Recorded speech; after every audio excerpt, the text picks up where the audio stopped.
Good morning. I have to unmute myself. Morning. Hey, how you Oh, feeling? It's 5:45. it's early. Yep.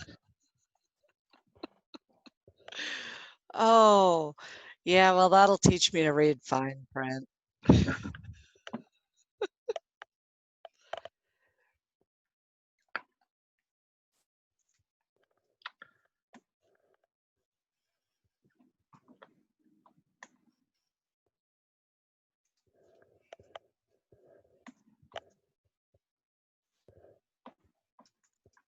Good morning, Jeremy. Don't know if you can hear me. Good morning. How are you doing? Doing well. Trying to get some things set up here. Hi, how are you doing? Am I too early? You're not. Hey, if you get a chance, have you had a chance to take a look at your prereq training?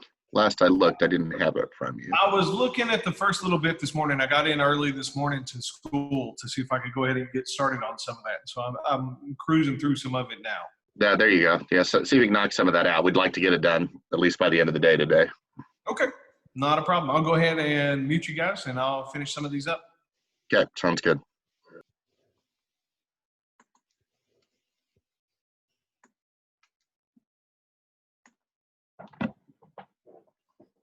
We're in pretty good shape on the prereq. I looked at them again this morning. There's only, I think, 3 that. Well, thank God, because I haven't looked at anything because it's 5:47. Yeah, no, I figured I figured I'd catch the early risers, so you don't need to worry about getting on until, No, that's right on okay. time. I figured I better just, my husband's upstairs getting ready to go to his job, and I'm like, okay, I'm going to work, honey. Yep. And he just laughs at me. He thinks I'm a dork. But, he's not wrong.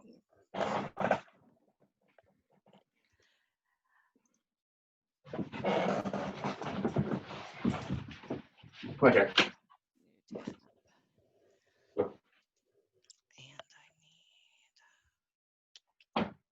I need that open.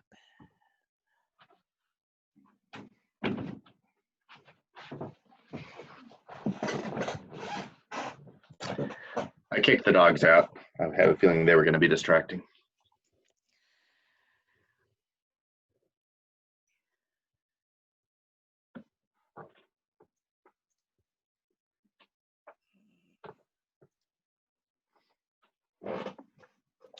Well, after doing an original schedule, I feel like this is going to be pretty relaxing. I hope I'm not talking myself into something that's not true, but. Well, for the original schedule, aren't you on like 2 hours in the morning and 2 hours in the afternoon? Yes. And yeah, I mean, it's an all-day thing. So this, like I said, today, it's mostly about making sure they can connect to their device and kind of get going. And, they're really the only thing they do is write the algorithm, the original algorithm for getting the bus to the museum. Gotcha. And then there's a reflection question. Morning, Tom. Morning, how are you? Good. Are you one of the inspectors? I am, yes. I think they sent me a thing for Teams, but it says that I need a code. Team code. So that, hold on, let me think. Because I did finally get Teams sort of working. I'm not a Teams expert, but let me go see if I can find the code. If we're not going to use it, I'm not too worried about it. If you find it, I just couldn't find it. It's weird. Some people I think are really attached to it and might want to use it, but mostly I'm thinking we probably don't need it, but who knows? Hey, I got a quick question for you, just administratively. Next week, Friday, that's our last day. Are we meeting that day on July 3rd? Yes. Okay, because my parents are moving, and I'm just kind of curious. We might be able to knock out a little early, but we'll definitely need to meet on that Friday. Okey doke.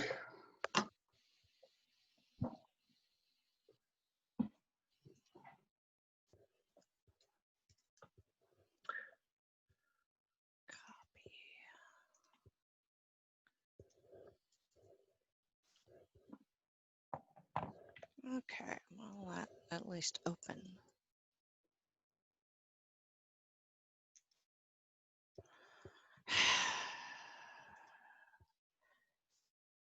Okay. See, now Microsoft Teams won't even let me log in.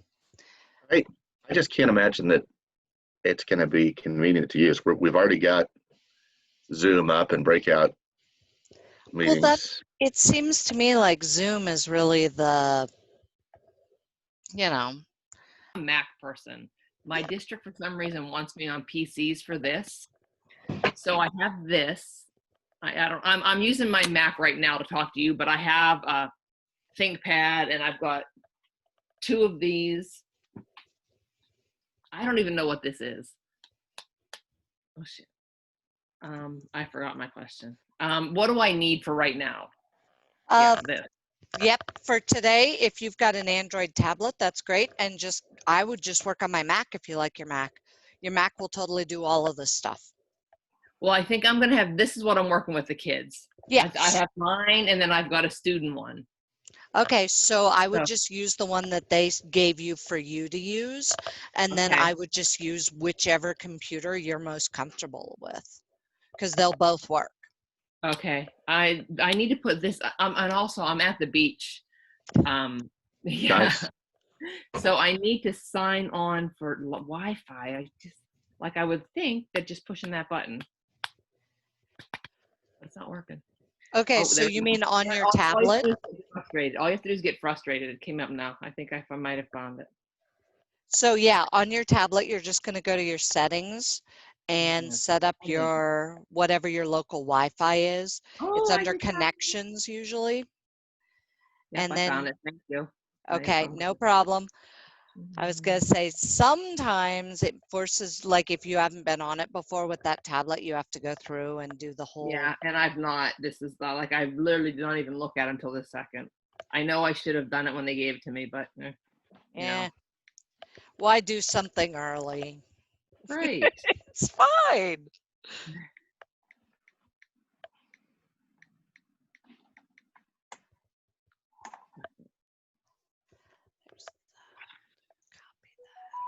Yes, I'm on. There you go. You're all set then. Do I need to be anywhere on here? Not yet. Not yet. Okay. How do I check the battery on this thing? Okay. Still good. Thanks. No problem. How do I mute myself? Well, let's go ahead and get started. I'll go ahead and share my screen for now. All right, is that showing up? Yes. All right, good morning, everybody. So this is App Creators. Thanks for making it here. I know we're probably going to still have a few more drifting in as we get going, but glad everybody's here. A lot of you were at the meet and greet. Appreciate that. I know not everybody could make it, so we're going to kind of quickly do a very abbreviated version of our meet and greet from the other day and just introduce ourselves and give you a chance to introduce yourselves. But my font got messed up. Does that look like that on yours where everything's smashed together? Yeah, it's all funky, but that's weird. I don't know what happened there. All right. Anyway, I'm Paul McGinney. I teach at May South Middle School, just outside of Wichita, Kansas. You've got my contact information there, especially that cell phone. When we do office hours later, if you go to the computer and you don't see me or Maya on Zoom, please don't hesitate to text or call. We're available for you, but we may not, always be sitting in front of the computer, although we're going to try and have at least one of us sitting in front of the computer at all times. I've got a Twitter account. I don't really tweet anything, so there's not much to follow there, but I do Facebook. And I actually started as a band director before I got into technology and computer science, and really enjoy doing that. So I've done this for 15 years now. I've I've been a Project Lead the Way teacher for, I believe, 7 years, and I've done core trainings here for the last 5. Maya and I actually did online app creators training 3 years ago when the program first rolled out. So I will let Maya introduce herself. Hi, I'm Maya Heisenbuttel. I don't have any idea if you can see me or not, but I'm from Spokane, Washington, so I'm on the West Coast. So I just want you all to know it's 6 a.m. here. And like, because of the whole coronavirus thing, this is like the earliest I've been up in a while. So I have 2 daughters, 16 and 13. I kind of live in the middle of nowhere. So like, well, in the middle of a wheat field at least. So my Wi-Fi and my internet is a little, interesting sometimes. So I might get kicked out. It's fine, no worries. I have 2 email addresses there because one is for my school and one is for personal stuff. The problem I have is that sometimes your school accounts conflict with the protocols on my school account, and like I can't get your emails. It is the weirdest thing. Like, and it doesn't happen all that often, but every once in a while. So I give both just so you can use both. If you email me and I don't respond, I may not have gotten your email. And my phone number's on there. Again, I do occasionally look at Twitter, but I don't do it very much. I know lots of other people do. So if you're really into Twitter, you can definitely follow me. I do tweet occasionally. I've done a bunch of the different Project Lead the Way Gateway courses. So feel free to ask me questions about other stuff too. If you're like, oh wait, I had this question about how to do whatever for another class, that's perfectly fine. I can answer those too. And like Paul said, we've been doing this for quite a while. I do 2 online core trainings a year usually, and then this year I get to do like 8. No, I'm kidding. It's more like 4, but still. So we're going to be here for 2 weeks, and hopefully you guys are going to be able to learn a bunch of stuff without having to be super stressed, because this is the flex schedule. I would assume that the non-flex schedule is much more stressful because you had to do everything in a week. So that's me. And you guys will, when you guys go to breakout groups, you'll kind of rehash your introductions. We're not going to do, not that we don't think you're important, but we did do introductions at the meet and greet, and you'll get a chance to introduce yourselves again when we do in the breakout rooms. But we want to kind of stay on schedule here. So just some general tips for success. Please have your camera on when in the meeting. I mean, we know there are times when you'll need to stop the camera and get some other stuff done, but we expect to see your smiling face most of the time. Just plan on muting unless you are speaking. Not only does that cut down on background noise, but sometimes, at least I've found that if multiple mics are open, it makes it harder to hear the people that are speaking. That it seems to automatically turn their volume down, even if you don't have background noise going. We do have a chat feature in Zoom, and we'll get more comfortable with Zoom as time goes along. We're going to be using that here on the next screen, I believe. So yeah, if you want to go ahead and practice in the chat window, you can do that now. Shoot something out there. One thing I've found, it seems to default automatically a lot to private messages, so make sure you're shooting it out to everybody and not just privately. There's an everyone or there's a private. And you can also practice raising your hand if you like. And then we are going to actually use the annotation tool, which I had never used until my last core training. So when we come over here, I believe you go under more, is that right? I don't know. I have never used it. Yeah, we had a Zoom expert last time that went through this with us, so maybe it's under participants. Okay, you guys help us find the annotation here. I was going to say. There it is. Okay, I've got it. So you got your annotate button on there, and you can choose whatever. You can choose a stamp. So I'm just going to mark myself here in Wichita, Kansas. There we go. Does my heart show up? Yes, your heart does show up. All right, so see if you can find your annotate and go ahead and stamp yourself on the map there. There we go. Got somebody in Ohio.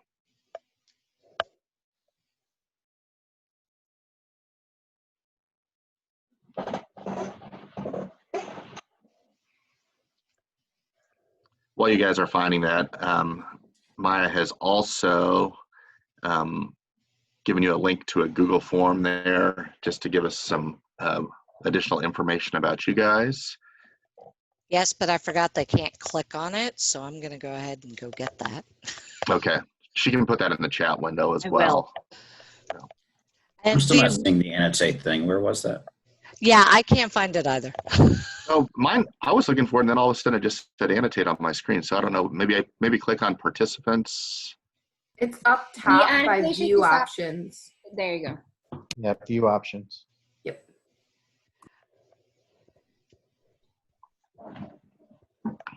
Oh, there it is. Thank you.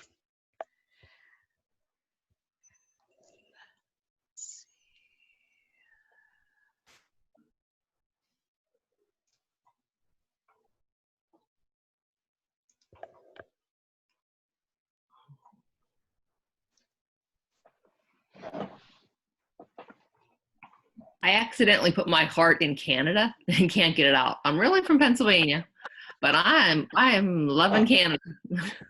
See, no, I thought I did that, so I don't know. No, it's me. I'm trying to erase it. It's not working. Oh, don't worry about the it. undo. Oh, undo. Yeah. There's also an annotations, the option for clear, and you can clear yours or everyone's if you are the host meeting. I mean the meeting host. So I was going to say for the Google form, the reason we're doing it is so that we can kind of help you guys, like when we group people, that way we know which time zones you're in, because there are going to be some people who want to work on stuff. They're like, okay, great. I got up at 6 a.m. for this, but I don't really want to work on anything after the meeting until like, noon. Pacific time. It would be great if you had somebody else who is in Pacific time that we could kind of pair you up with so you guys could kind of work together. And it just helps you to be a little bit more, productive, I suppose.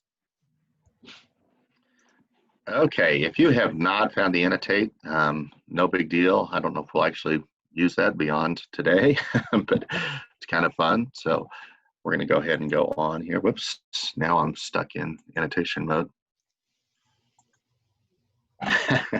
Okay, I need to learn how to clear those. Let's see here.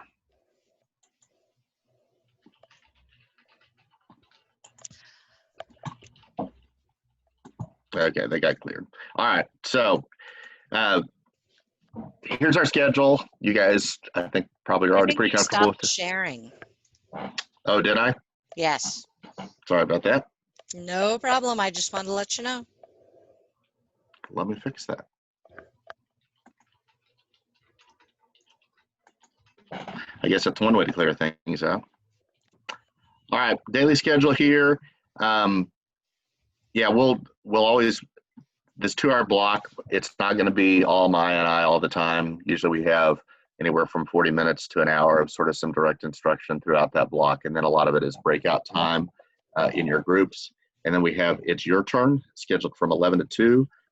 I just came off an original schedule, and we only had 2 hours of It's Your Turn for each block, and it was pretty adequate. So I'll be surprised if you need the full 3 hours, but either Maya or I will be available during that time. If for whatever reason, you've got something right after our cohort time together, and you need us in the evening or afternoon, just let us know. We're pretty flexible on that, or at least I am, and we can try and help you when it's convenient for you. All right. Yeah, supplies, really all you need: pencil, paper, pen, obviously the computer that you're on. A tablet is great for testing your app. You can make it work on the emulator. The emulator, for the most part, is a little more frustrating to use, but the nice thing about it, it works well in this online environment while where we're using Zoom and kind of sharing our screen. That way you can share your emulator at the same time. So it does have its advantages in this setting, but if you've got a tablet, we're going to try and get that running. One of our big things today is just to make sure all the technology is running, that you can connect to your tablet or that you've got your emulator up and running. And then we talked about this a little bit. Microsoft Teams, some of us are more comfortable with that than others. Neither Maya or I see that we'll need a big need for it as a full group. If your breakout, when we put you into groups and you're going to get rotated in groups every couple days, your group can collaborate however you choose. So you'll have your breakout room available in Zoom.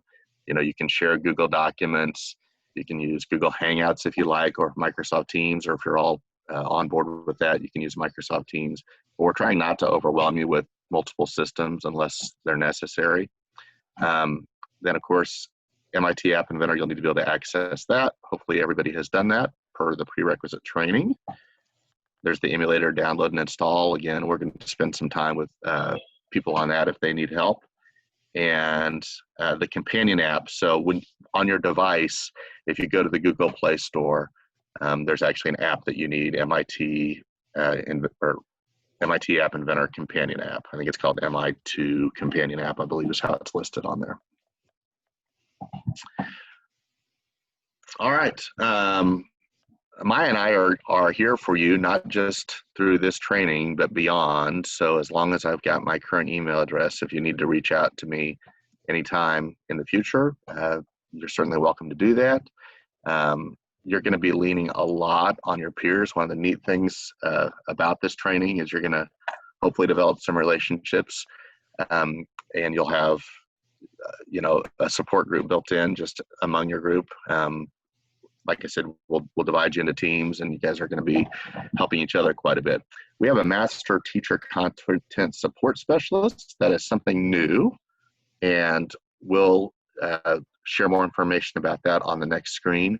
I'll be honest, we didn't really take advantage of that much last training I did, but if you get to a point where you're behind or you're having technology issues, this is somebody who can provide additional support that maybe Maya cannot and I cannot in this environment. Speaking of technology help, the next bullet down, online support specialist, there's some contact information there.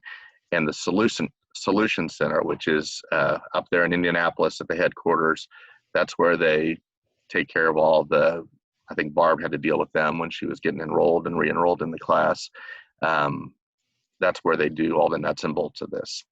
And then we will actually have a fall semester Zoom check-in meeting with this group. So we'll get back together in the fall to answer any questions you might have at that time. Maya, I don't know if this is our content support specialist for this training. That was who we had for the original one, but I actually haven't looked. Have you looked to see if Renee is? She is the Okay. one for all of Gateway. Okay, perfect. So there's some information about Renee. I had some correspondence with her. We had, we had a participant that wasn't showing up, and we were trying to get together and support that person. But other than that, we didn't put her through her paces at all in the last training. So, but if we need her, she's there, and you can see her information on there. Maya, I'm just kind of plowing through this. Did you want to stop and add anything here? No, I think you're great. Okay. All right. So expectations. There are a couple, or I think 3 or 4 of you that had not finished the prereq courses when I checked this morning. Please make sure you do that before the end of the day today. The idea is that things are going to go much easier for you if you've got some of that familiarity, especially where it asks you to go through the tutorials in App Inventor. There's a couple tutorials that they want you to do just to get more familiar with that. Make sure your computer and software meet the requirements. Yes, attendance is obviously super important. The flex schedule is a little more forgiving. Obviously, if you missed a day on the original schedule, it was pretty devastating because that's 1/5 of your schedule.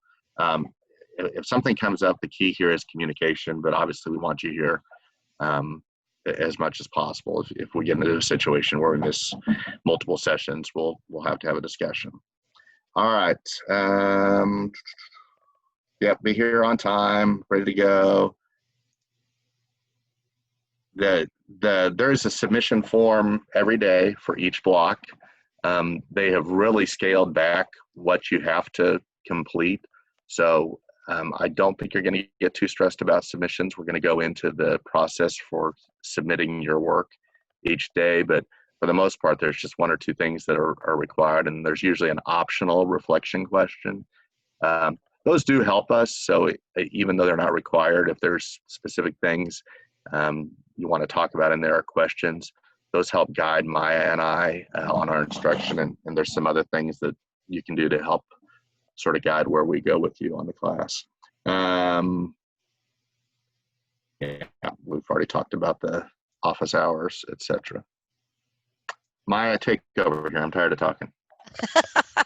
Okay, I can do that. So why don't you go on to the next one there, which is navigating my PLTW. And so I'm going to go ahead and share mine really quick, I think, because that will help for you guys to see it. So the first thing we're going to do is navigate to my PLTW. There's a bunch of stuff here we want to go over and make sure you can find. So can you all see me or see my screen anyway? Okay, perfect. So the idea here is that you've got courses, which is the course for, basically it's the online book is how I like to describe it to people, is because, and it has some great features and we'll go through those in a second. Next to it's professional development. Hopefully you've all been there. The professional development looks like this, except you will probably not have nearly as many of these stupid tiles. I actually sent an email to Project Lead the Way and I'm like, yeah, can I get rid of the tiles that are all before 2019? And no, I can't. So normally when you click resume track, you also get a delete track. I don't have that because they don't like me. So they're working on that. But the deal is you're going to hit resume track for the 2020-2021 app creators, and all of your prerequisites are right here. So that's all of your welcome to PLTW, getting started with computer science. These are all prerequisites. So when Paul mentioned he wanted you guys, well, we both want you guys to make sure you get those done. They should not say in progress, they should say complete. And if you click the arrow, it takes you there, and then notice it's got stuff in here that I've opened, and then stuff obviously that I have not opened. Sometimes they have an exam that you take at the end. It's a really small quiz. Nobody knows if you fail it 5 times before you pass, just saying. So don't worry too much about that, or like, oh, I have to, it's like a, no, it's not like an official fancy exam. It's just a quick, were you paying attention? Did you look at the stuff kind of thing? So the other thing that's here is at the bottom where it says app creators and it says registered. That's how you're going to get to all of the work assignments. So there's block 1, that's today. Block 2 will be tomorrow. 3, 4, 5 is this week. 6 through 10 will be next week. And so you'll notice that there's stuff to turn in on pretty much each one. And once you download these, once I click that, I can download it. It will then say in progress over here until I upload them, which we'll go over here in a bit. But you can upload files, and once you do that, you cannot delete an uploaded file. So don't worry if you upload the wrong file. It happens to everybody. I've done it more than once. Just upload the correct file and it'll show 5 files. Just ignore it. And we always look at the bottom, the latest file that got uploaded when we go to grade your stuff. So don't worry too much about that. I'm going to close that for a second. So that was, whoops, that was the professional development community over here. If I click community, actually, let me actually click it here. So, because there's, it's new. It looks weird. So this is new to us. If you've been part of Project Lead the Way for a while, you're probably going to discover this looks very different. So they're trying to have fewer communities as opposed to having more of them. So they had like 125 communities, I swear. And so they've basically gone through and tried to put a bunch of them together. And so I obviously have a bunch of MT communities that you probably won't see. The Intro to Computer Science communities, that is like the high school one that Paul and I were originally trained in, then they moved it to high school. Don't worry about that one. The one you care about says AC Flex 2. And that is built just for this group. So when we open it, notice I put in one comment already, and that was basically just the video from last week at our meet and greet is here. The Google Doc form, I don't know which one that is, but also this was, I created a document for you guys that is basically just a list of links that you can download weird classroom stuff that I do in my classroom. Because I know people tend to get really stressed out about, oh my God, what am I going to do when I get back to my kids? If you are concerned, open this document and it will show you this right here. This is my links. So notice I have a sign up form that I run with my kids so that because I'm a little afraid that I'm going to have to be starting kids off on digital learning, we call it, what do we call it? We call it distance learning here. And I'm not necessarily going to be in my classroom, which freaks me out. So I made a form for the kids to sign up for all their stuff and then give me screenshots. And I figured I'd share it with you guys. If you are like, yeah, I don't need that, then just don't worry about it. These are not official documents by any means. They're just what I do with my kids. And I like submission forms. I love a good Google Doc. So I make them all Google Docs, but you can download them as Word docs, do whatever you want with them. And you can feel free to ignore them all too. The reason some of them are in pink is because they're answer keys. And no, I don't have answer keys for everything. I made answer keys for a few of them, and then a few of them I just didn't bother.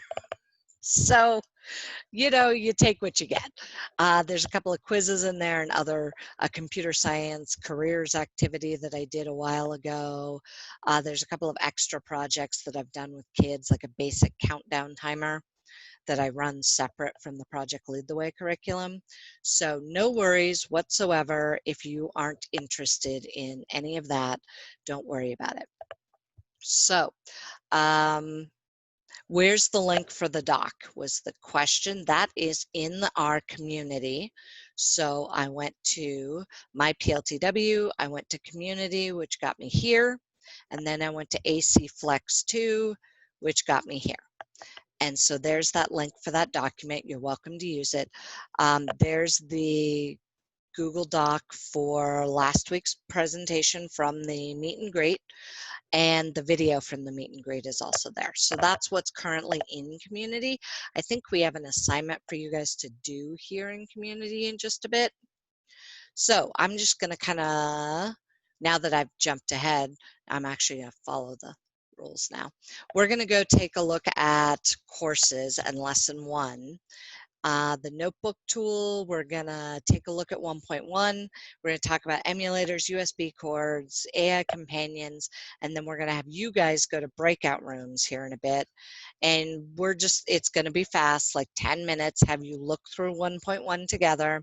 Then we're going to come back, explore the mystery app, and developing on a physical device. So what I do is I go to my PLTW, I click on courses, and I get this. Notice I have a bunch of courses. Now, some of these courses are in English, some are in Spanish, some are the teacher version, and some are the student version. So I'll just show you the key to remember. If it's filled in orange, that is a Gateway student course. If it is orange outlined with a white center, that is the teacher version of that course. If it is blue, that is the quote-unquote professional development version of that course. So just to let you know, I'm going to click on the professional development version, the blue one for app creators. And this is basically giving you a quick overview of what we're going to do each day. It's got information in here. So like block 1, it goes through and shows you what's going to be done in block 1. That's today. So, oh, okay, so we're just going to go through this stuff, and then we're going to go to it's your turn. So if you are not in the community and you don't have AC Flex yet, don't worry about it. Hopefully by the end of our 2 hours you will. Or reload that main page with all of the things on it, because mine showed up literally 10 minutes ago. Well, I guess it's 6:34 my time, so about 30 minutes ago. And they're adding people as we go, so it will pop up as you go check it. So don't worry if it's not there. I also did put, if you go into the chat, up at the top of the chat, that link for that document is up there as well as the Google Doc for the meet and greet. Yeah, you have to go back to the home page and reload it sometimes, and then it should show up. I wouldn't worry too much if it's not there yet. If it's not there by the end of our 2 hours, then we'll contact Project Lead the Way and say, hey, you forgot to add so-and-so. So hopefully that helps. And this is all of our core training stuff. It's in blue. That's what it means by the App Creators Core Training for PLTW. So I'm going to go back. And I want to look at the student version. Notice I have both the student in English and the student in Spanish. You can filter these, but the filters don't really stay. So like I think, oh, I can go look at them as a list. That's helpful. But you can also star the ones that you're going to keep. And you're like, yeah, I'm going to look at this every day, so star those. Notice I've starred App Creators. I just leave the whole thing the way it is, but that's me. I just find it easier. So I clicked on the Student App Creators version. And this is what it looks like. So this is what's called a landing page. And notice it's got links here to take you to the 3 different lessons. They're like units.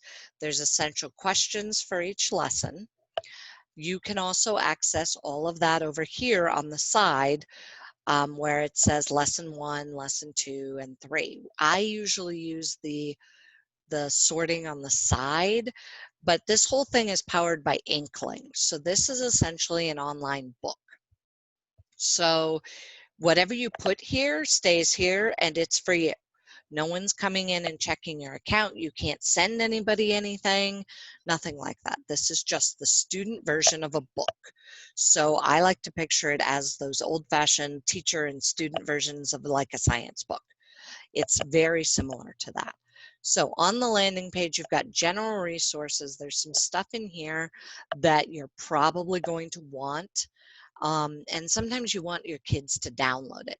For example, there's a mobile device template, which is kind of cool.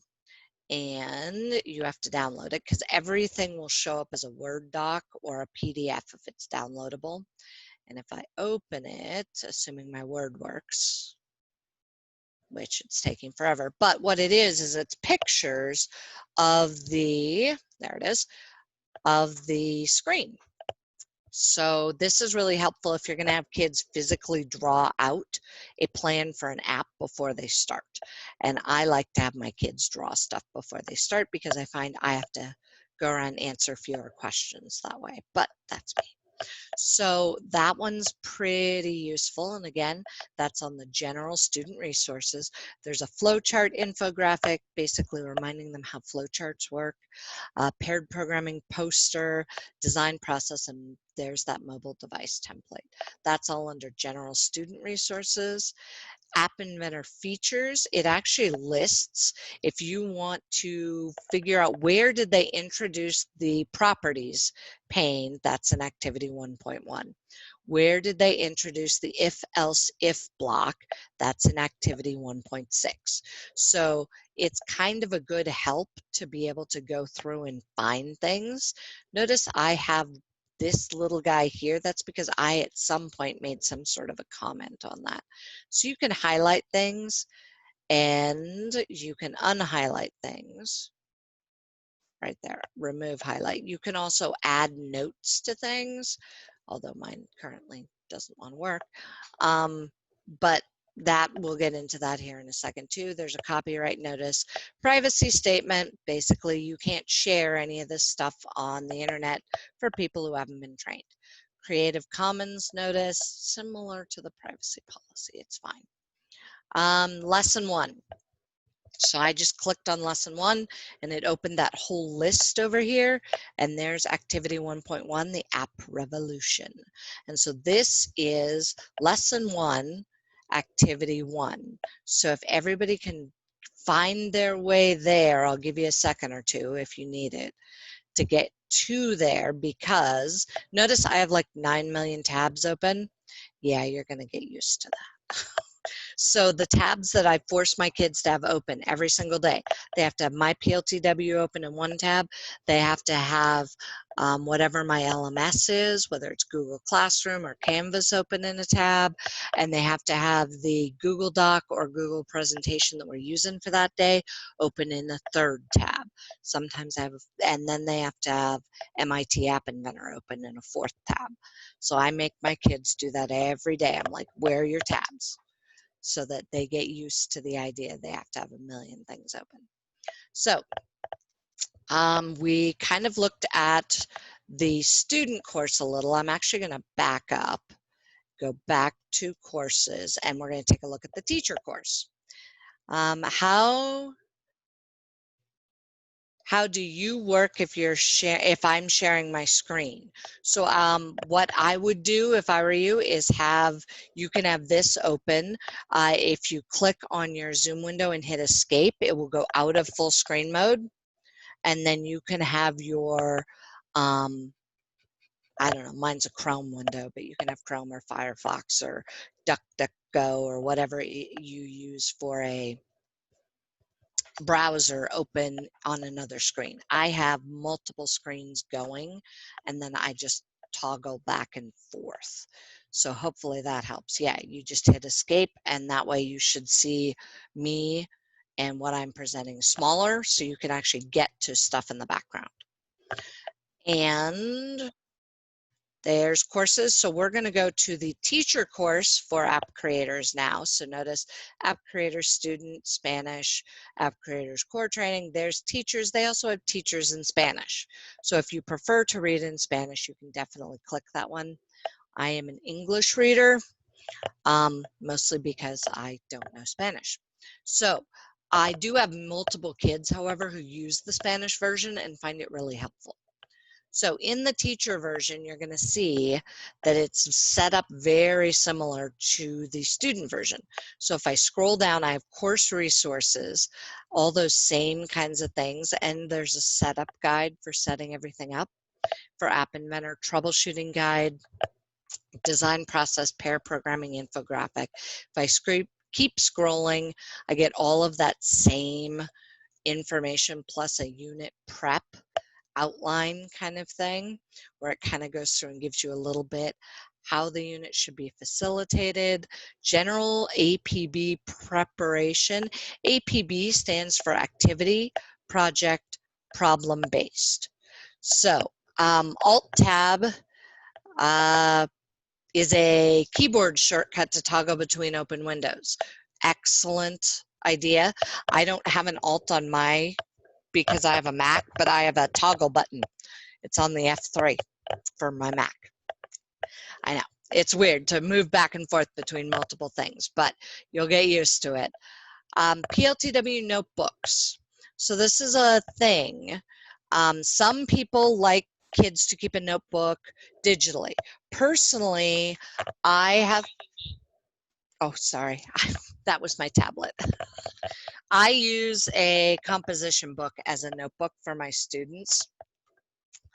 I don't necessarily buy the PLTW notebooks because they're expensive, and I can usually have my kids buy $1 a piece, buy a composition notebook, and bring that to class. And so I have kids tape and glue things into a notebook, a physical one. There are lots of people who do digital notebooks. In fact, Doug Gebhardt is usually on the App Creators community. He has a whole setup for a digital notebook that he has kids keep as I think it's a Google slideshow. And he just has each day that they're doing something, they have a slide that they have to add for that day. I just can't wrap my brain around it, so I like a physical notebook, but that's me. You can do it either way. Notebooks will be really helpful for your kids though, so think about how you might want to do that.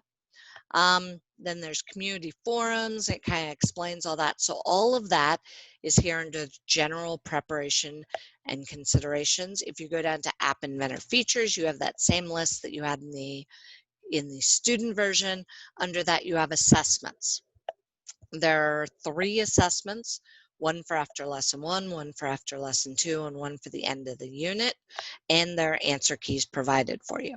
Again, all the privacy notifications, and then we get to lesson 1, and it's automatically going to jump to the top of lesson 1, which is the quick guide. So if you're wondering how many days should I spend on 1.1, it's right there.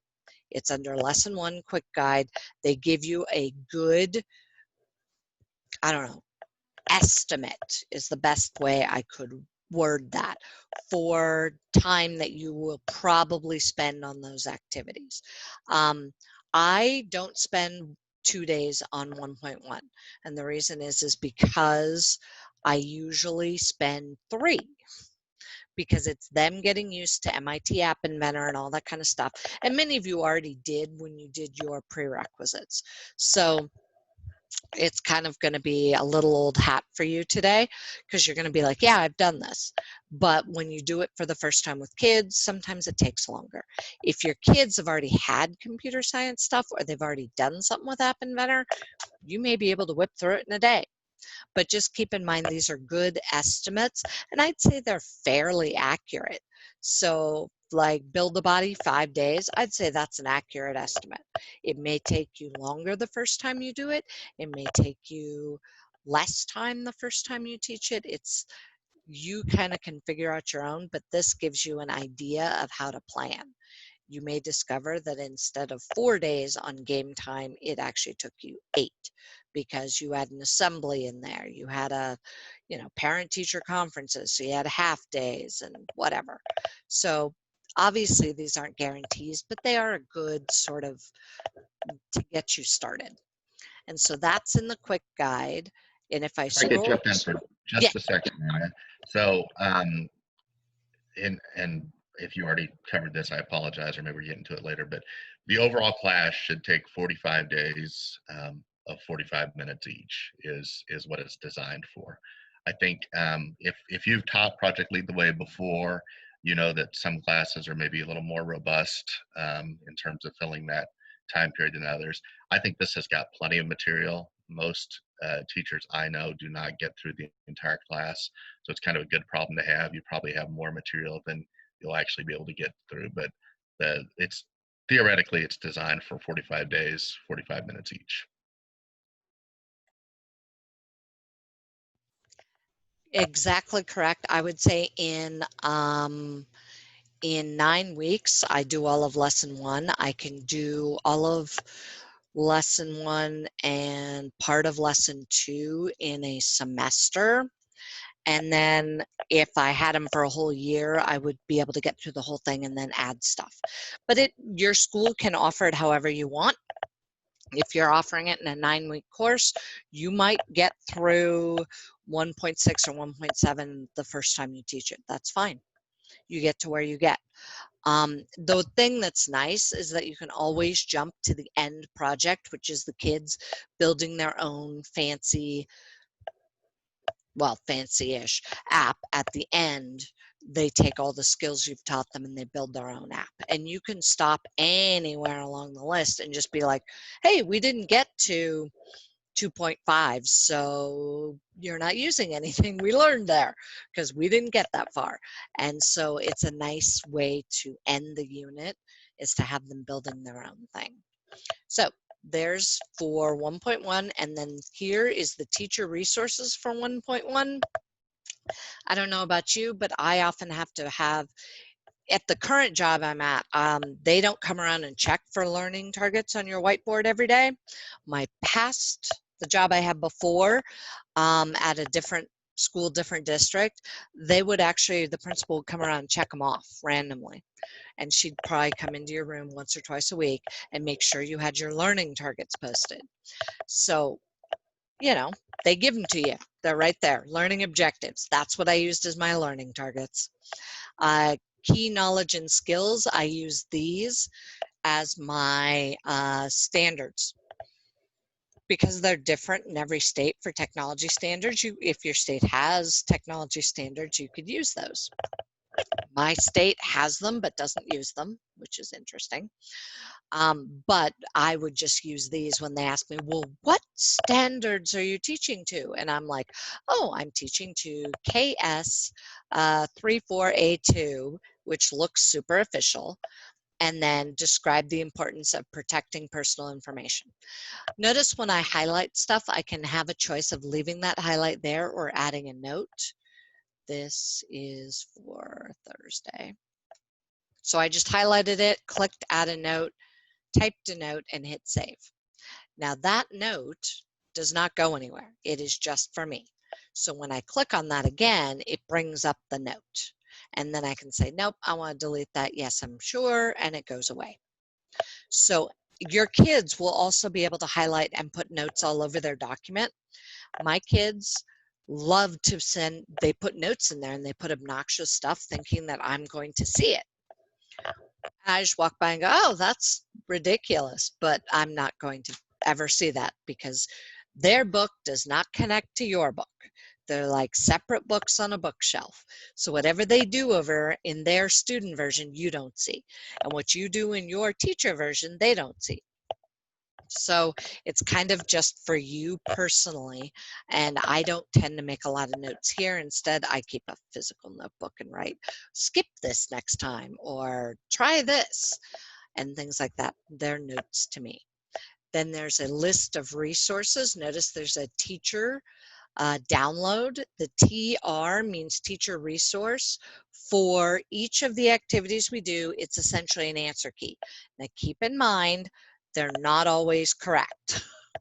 And I say that they have been getting better, but when we first started doing this, I would download the teacher version and discover that they had fixed one of the things that they asked the kids to fix, but not the other 3 things. And so I would have to go through and alter the teacher version. I think they're better now. They're closer to true. But if you're going to use the teacher version to help you teach, which is totally an option and totally good, just make sure it's correct and that it has everything in it that you want to go over with your kids. They also have a little handout for deploying the emulator. So if you're going to be running the emulator in your classroom with your kids, you definitely want that. There's an answer key that goes over all the questions it's going to ask in the student version. And then it gives you a preparation, activity time, possible student misconceptions. These are things that students tend to think are true that aren't.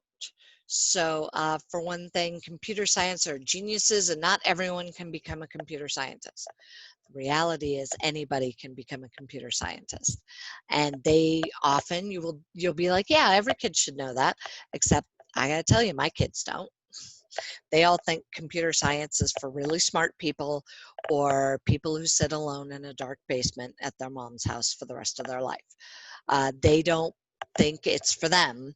And one of the things they learn through this course is, oh, anybody can do this. And you don't have to be super talented or super smart to actually be able to build an app that helps somebody or that solves a problem. So these are great for identifying student misconceptions, especially when you first start out, being like, oh, I didn't realize that they had no idea. So let me double check with my kids. Maybe your kids totally get it and they don't have that misconception, but it gives you a heads up. Then it gives you a quick welcome. There's a little bit about the KWL chart in the student version. The reflection on the video, whoops, there it is. There's a video on the student version, managing digital assets. So it just gives you a good starting point to look through and kind of figure out where everything is and the things you're going to run into with kids. And so this is the teacher version. The student version doesn't have any of that. The student version has this. And so it has a spot for them to read, talking about what App Inventor is. There's the note I did last time. I can get rid of that. Apparently I also highlighted it, but it's being difficult. So every time you see one of these orange ones in the student version, it gives you a definition, which is super helpful if you are a vocab person, or if you're teaching this to kids who've never had any background. A lot of times I have to stop and go over vocab. I like to do vocab as like bell work, like as they come in at the beginning of the period sort of thing. I've been known to do the occasional vocabulary quiz just to kind of see what they've been paying attention to. And then there's another one for computer science. And then it says, okay, here's the App Creators Unit introduction. So this just introduces the unit to kids. It's built in, and you can actually you can't download them anymore, but you can play it for the whole class, which is usually what I do, unless we're doing distance learning, in which case they can each play it for themselves. The one thing that you used to be able to do was go to the 3 dots and download it, and you can't anymore. I'll tell you now, I have downloaded copies of all these videos because at my school that I used to work at, our internet was hit or miss.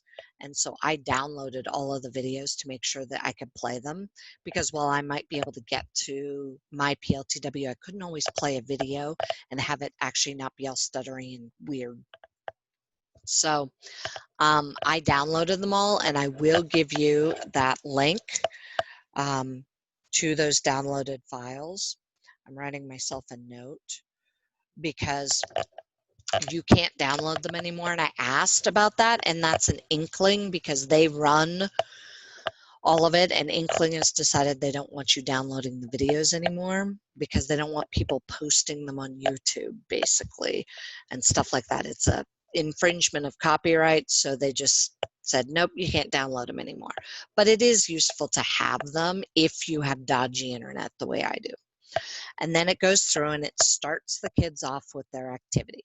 And so this kind of gives them a quick walkthrough of what all the parts of the MIT App Inventor windows are. This is the designer window, and then it goes down, talks about all that, and then it has them actually dragging some stuff over and building it.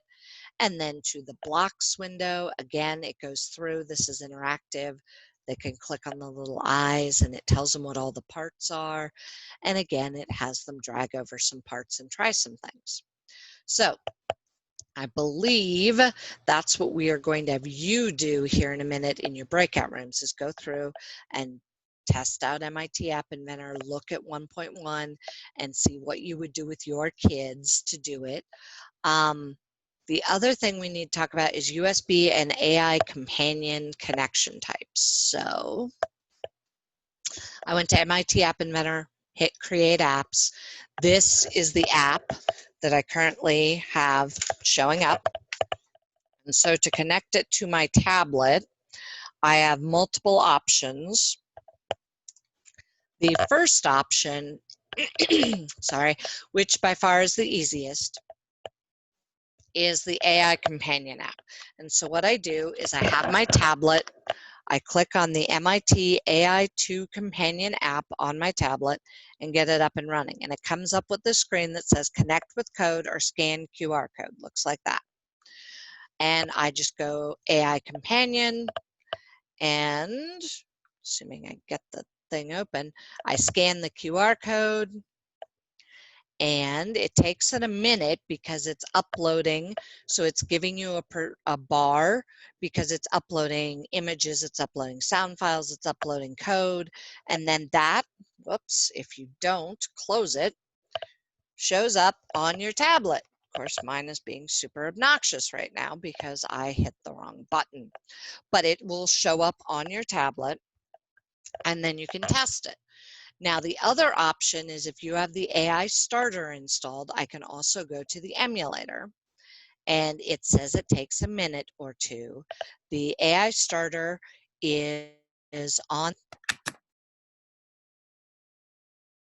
So there we go. So the AI starter is on the App Inventor website, and you download it. It's what allows you to run the emulator. So basically, it's a little chunk of, I don't know, fancy code that sits on your computer that allows your computer to pretend to be a phone. And it's very interesting. I will tell you, I have taught classes, entire groups of kids, all using the emulator. I'm going to warn you now, however, there's a minor weird funky thing with the emulator in that students can use the emulator to get around firewalls. I don't tell kids they can do this, and I did not tell my tech people they can do this. Printing out the student book. Hold on to that thought. I will get to that.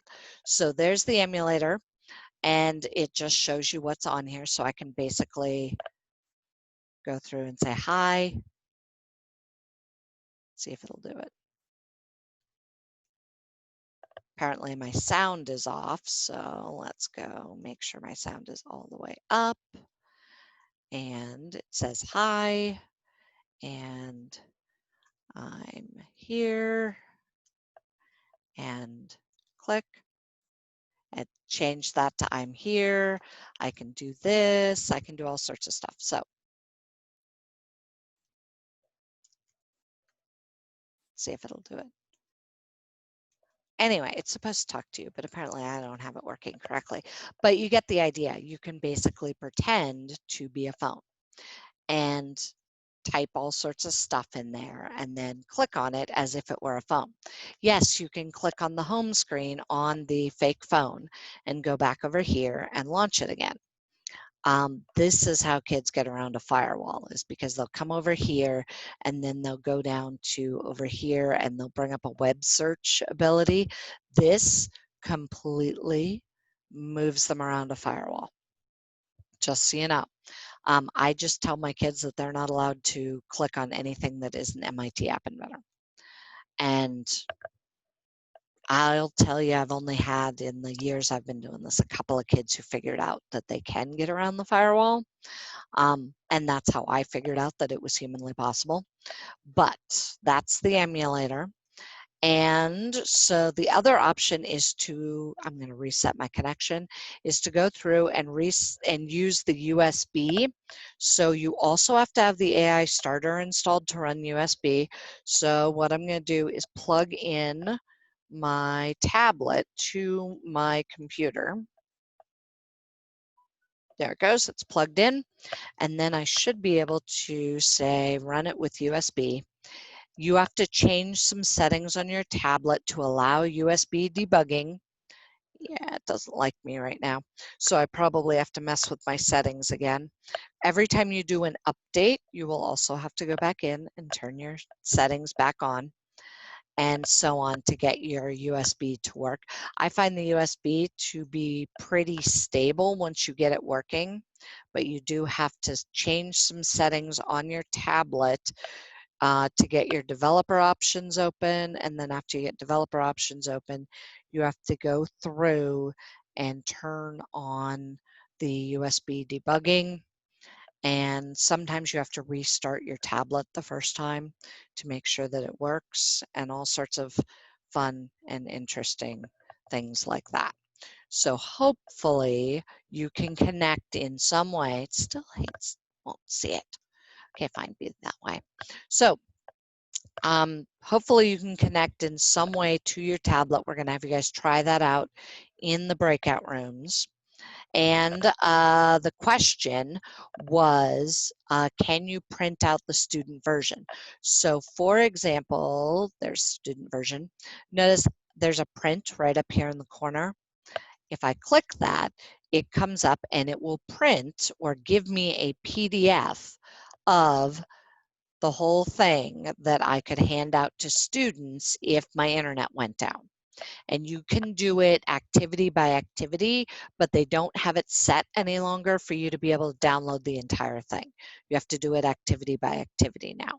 And the reason is it made PDFs that were gigantic, and they decided that it was better to have a bunch of smaller ones than it was to have one big one.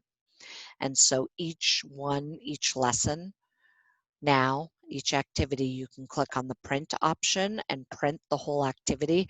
So if you're like, okay, great, I'm going to use my hotspot because the internet's down at school, use your hotspot connect your computer, you download it, print off 25 copies of it or whatever, and then hand it to kids. Yes, you could totally do that. So are there any other questions about any of the basics? Our idea here is that we're going to step over to breakout rooms, and we're going to have you guys go through 1.1. Hey, Maya, Yes. can we talk a little bit about downloading the starter file and then opening it up in App Inventor and some of the issues that happen with that? Yes, thank you, Paul. I forgot all about that. So if you go to the student version, it gives the students the option to download starter code for a lot of our things. So here's the thing you have to remember is that if the files get renamed in any way, they become suspect to MIT App Inventor. So notice there are no spaces in any of this. It's just A11 with underlines, not spaces, Mystery App AIA. If I click it, it's going to try and download it. Now, I have my computer set up to ask me where to download things every single time. If you don't, it will just automatically go to your downloads or to wherever you last downloaded things. Notice it wants to put this one with the parentheses on it because apparently I already have a copy of the mystery app on here. So instead I delete that part because I just want the mystery app file.aia. It will not open with those parentheses in the title. So you have to make sure, and you have to tell your kids, if you downloaded this 800 times, you're going to only be able to open the first one because it's the only one that doesn't have the parenthesis on it. So I just replace the parenthesis with a number 1. It downloads it, and I cannot click down here. I know you're used to being able to click down there to open stuff. You can't open this down here. And the reason is because it's an AIA file, which is an Android something application file. But the idea is if you double click this, you will get an error that looks like that. We don't know what this is. What are you trying to do with it? You shouldn't even have this on your computer. And the kids will be like, it's broken, it doesn't work. Not true. You just can't click on it down there in the bottom to open it. Instead, you have to go to MIT App Inventor. You're going to go to My Projects up here, and you're going to go to Import AIA from my computer. And these directions are, I think, in the student version, but don't quote me on that. Choose File. I now go find that file, which is in my downloads somewhere. There it is. I organize my downloads by date, so it's always got the most recent stuff on top. I tell my kids to always do that too. Yeah, I would definitely recommend that. That's the easiest way for them to find it, is just to always have the most recent at the top. Yep, and honestly, I tell my kids, download it once. Don't keep downloading it over and over again. Just do it once. And then it opens up that basic file, and that's what you're going to test. So the idea here is we're going to give you like 10 minutes in breakout rooms. We want you to go through 1.1 and explore that mystery app, deploying a physical device or using the emulator. So some of you have tablets, which is awesome, like this. And some of you are going to use the emulator. Both ways are perfectly fine, and they work just as well. I would say the app running it on a tablet is easier, but that's not always an option if your school is going to buy you tablets, but they are on order or they don't have them yet, or your school said, no, we're not buying tablets. You can use an emulator. So it's kind of up to you which way you want to go, but I would definitely try both and try them both today, because there will be times when, like, all of a sudden this runs out of battery, crashes, whatever. Try both and see which one you like better, and hopefully that way you'll know how both work. Any other questions or anything that I can kind of answer for you guys? This is going to be a quick breakout room. It's only going to be 10 minutes or so, and we just kind of want you to practice going through 1.1. It's best when we go into breakout rooms if one person in that breakout room agrees to share their screen, and then you can all kind of talk about the things as you go. And say, okay, great, so I'll walk through it and you guys can all do it on your computers with your own tab open, and you can talk about all of the things. But it helps if you have at least one person who's willing to share their screen. It also helps if everybody turns their cameras on so you can see each other, and turns on their microphones so they can hear you. Now, in my world, it is just now turning 7 a.m. and normally I would not want my computer camera on that early. I get that. So it's definitely not that big a deal, but you should probably think about that, because it's easier for them to talk to you and for you to talk to other people. Because I am the host, I have to do breakout rooms. So Paul, why don't you tell them anything that I missed?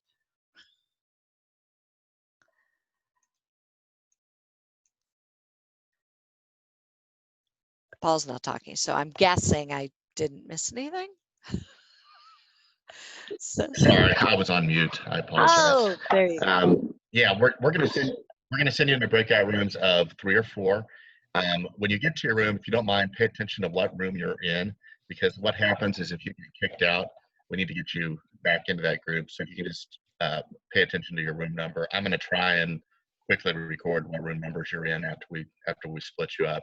But just in case I haven't had a chance to do that, if you can pay attention to what room you're in, that would be great. And then Maya and I will start off in the main room, and then we'll probably be bouncing around in case you need questions. You can, if you are having issues, unfortunately the chat function doesn't work beyond your breakout room, but you can come back to the main room, or I think there's an ask for help setting in your breakout room, which will alert us wherever we're at. So Maya is setting it up to, yep, you just got your invite. So go ahead and hit join, and we'll see you here in about 10 minutes.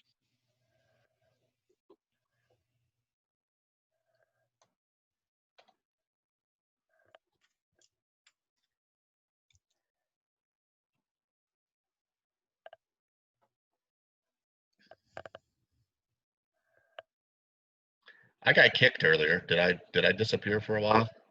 I have no idea. I was sharing my screen. I couldn't see anything. Yeah, right after I handed it over to you, you started breaking up, and I thought it was your end, and then all of a sudden I was spinning. So that's why the change of scenery. I don't think I was getting good Wi-Fi in my office, but I'm going to try moving back there because that's where all my stuff is.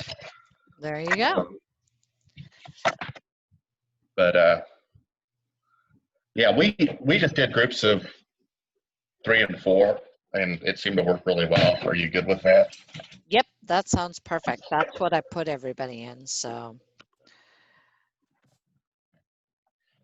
All right, so I think we still have a few people missing. I was trying to take roll. Let's see here.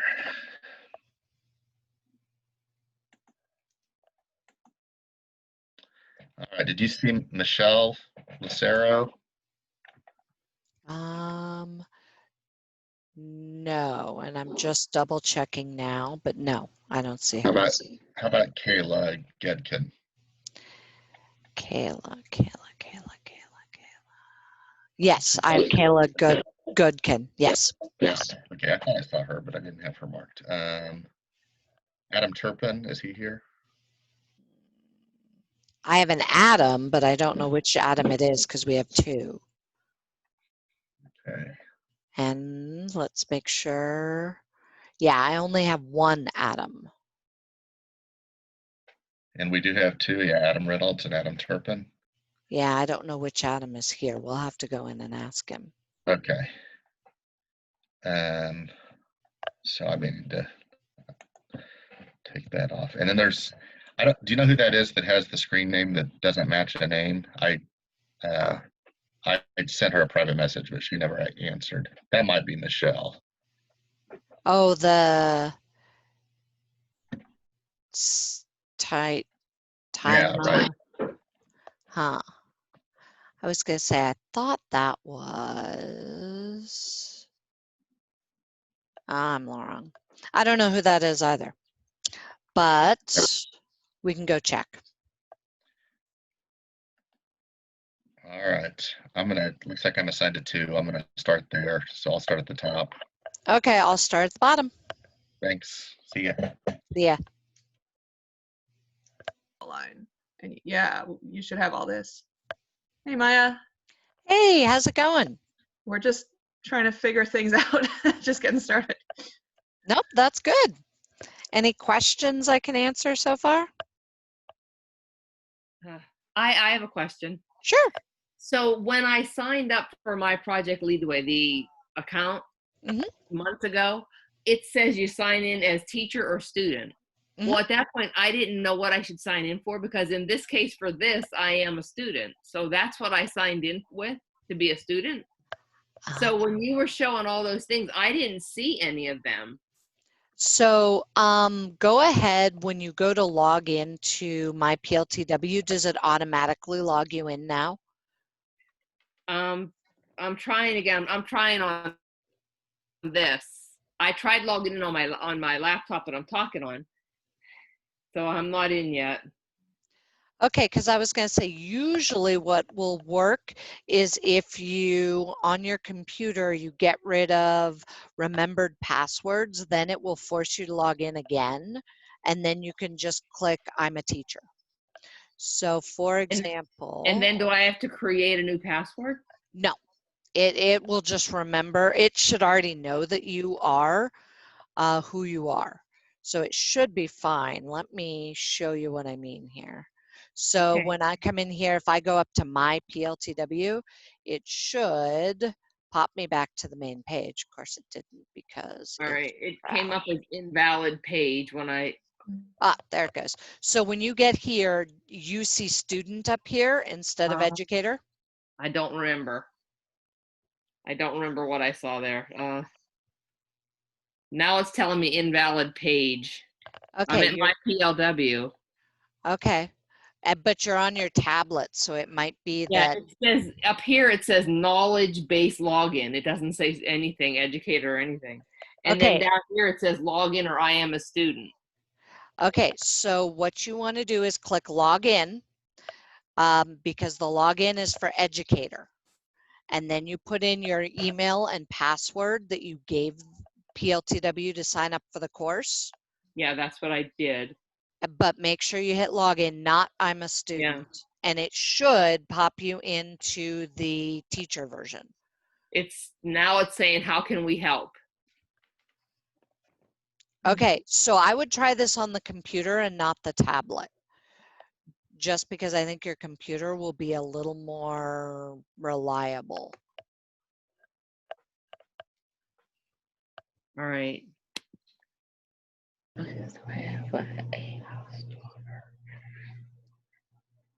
So on my laptop, I'm actually on Project Leadway. Okay, so you see a screen that says this, welcome back, and your name?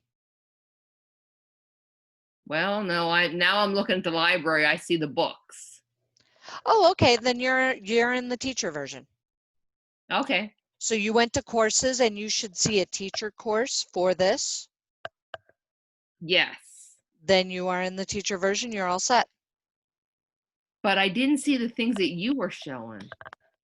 Which Oh, you things? know what? Now I do. Now I see them. I must have been looking at something wrong. Like everything that you were listing, like everything you were showing in the class, I wasn't seeing them. I was seeing like what a student would see.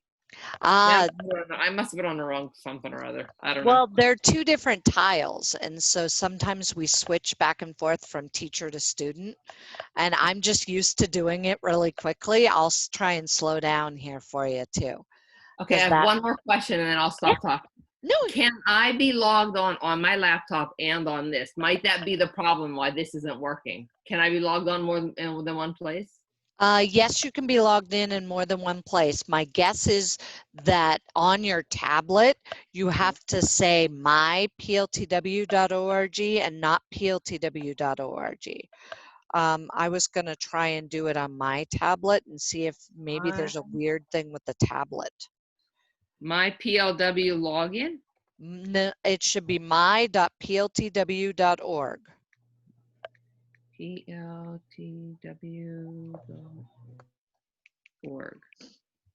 Okay.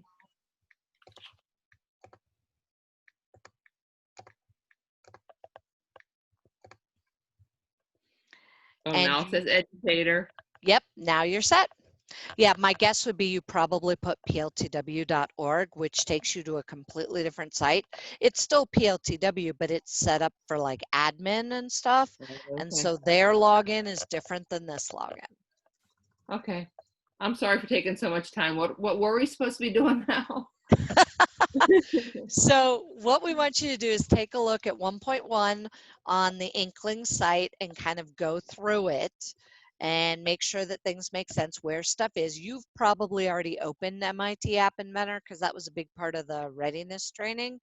So that's probably not a big deal, but going through and saying, oh, I can click the video, I can highlight things, I can go through and do this and that. That's kind of what we're looking for, is for you to kind of go through 1.1 and just check it out. Or the student? Either one. And now with the MIT App Inventor, do you want us to use the AI Starter or the MI App Inventor? It's up to you. Just make sure you can get one of them to work. So if you're like, I don't have a device or an Android phone, So or like tablet, today, I don't have a device. I'm only working off of my laptop. then yeah, you're going to want to go ahead and download the AI Starter and make sure that's ready to go and that you can run the emulator. All right, I thought I was out of questions, but I was wrong. Where do we find the 1.1 on here? Okay, so let's go back here. So you're looking at the student version or the teacher version. Which one do you want? Teacher edition. Okay, so then you go to the teacher edition and over here on the side, I've got little things that I can scroll. I'm going to scroll down until I find lesson 1. And then I'm not seeing that. When I went to teacher, like I'm now at app creators at the top. Well, the difference is that you're on a tablet, so the navigation is just different. Give me 1 second. Oh, is it maybe this thing? Oh, I found it. Okay, there you go. All right. Let's create an app. Okay, so I'm going to go ahead and see if anybody in any of the other rooms have any questions, see if I can help out, and I'll be back. Okay.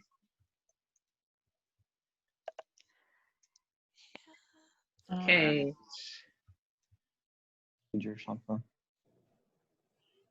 Hey guys, how we doing? I don't get what we're supposed to be doing. So what we're asking you to do here, let me share my screen and I'll show you. What we're asking you guys to do is to go into, hold on, I don't need that. Go into My PLTW, make sure you can get it open, make sure you can get courses open, and make sure you can get both the student and the teacher view open. So the student view would be the orange and the teacher view would be the white. Make sure you can open them both and find lesson 1, activity 1, which is I think it's called App Revolution. And then you can go through, and we just kind of want you to look at it and see what's there for both students and teachers so that you kind of get an idea of what's available to help you out. Okay. And we're gonna, and you can try downloading the Mystery app if you want. We're gonna actually bring everybody back to the main room to talk about the Mystery app. So, because that's part of 1.1, but you can definitely go ahead and try that early if you're like, okay, yeah, I've done Inkling before, I know how it all works. You can definitely start looking at the Mystery app too. Okay. Does that help? Yeah. Awesome. All right, so I'm going to go check in on the next room, but I will be back unless anybody has another question for me. Nope. All right.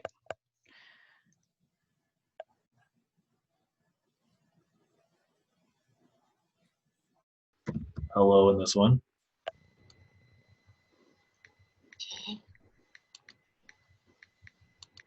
That one didn't say anything.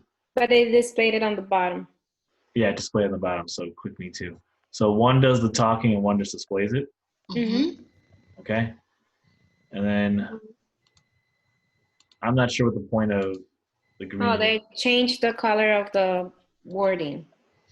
Yeah, just the highlight. Highlight. Yeah. I'm not sure why that's a valuable feature.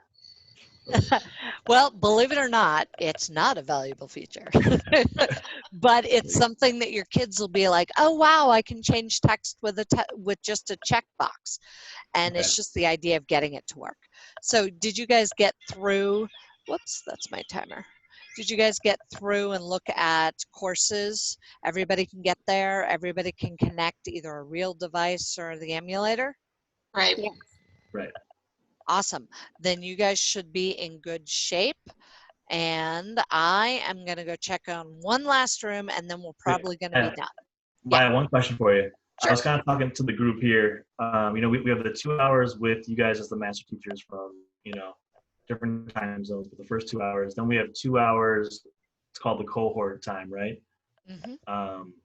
Afterwards, what if, I think you guys might have addressed this briefly, but what if, you know, you have people that work at different times, right? So like, let's say they have kids, they have other things, and they can't work right away after the 2 hours. They have to do their work in the afternoon. Yeah. Right? And what we're doing is, because this is the flex schedule, we, Paul and I will basically be popping in and out. We're going to leave the meeting running so you guys can be in breakout rooms and kind of work together and stuff. But if you're like, because I had someone else ask me too, because they're doing a summer camp, I think.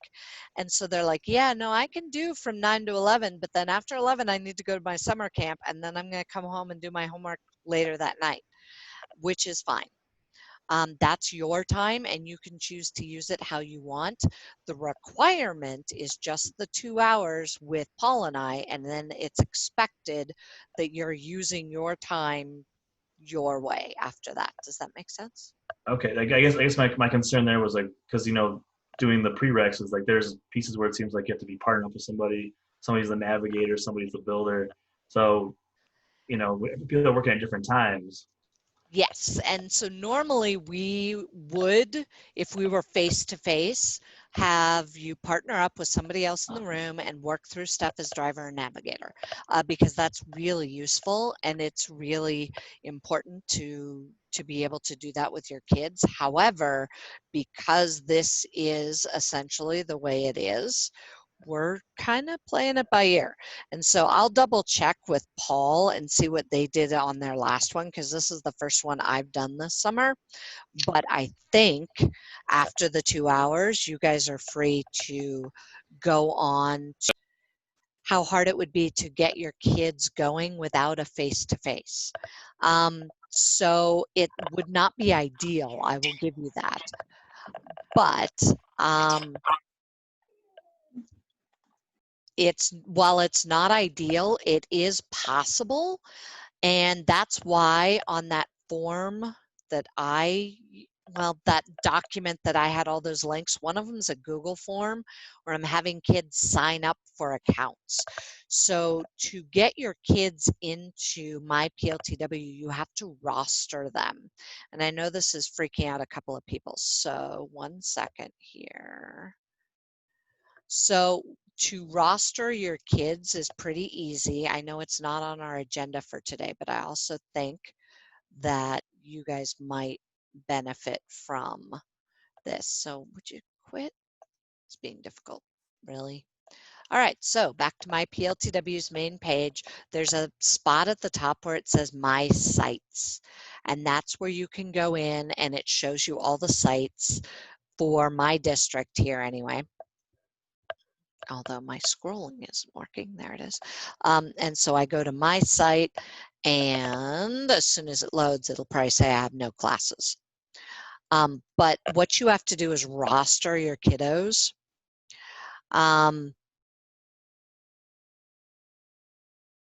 So what you want to do is after app creators here, that's my group, is I had to roster all of these kids. And actually, I don't do the rostering. We have a secretary who does it for me. And then I just add them to the course. And when you add them in, you can print off as a PDF all their usernames and passwords. You can also reset all of their passwords. So if I select all my kids, I should be able to reset their passwords and give them all the same password, which helps. So you can go PLTW Mrs. H20 or something could be their password. And I'm doing it for this group because they're not actually, they're my group from last year. So they don't need to get in there. But now they all have the same password and all they need is that username. And when you first roster them, it will give you the option to copy all of that or to print it as a PDF.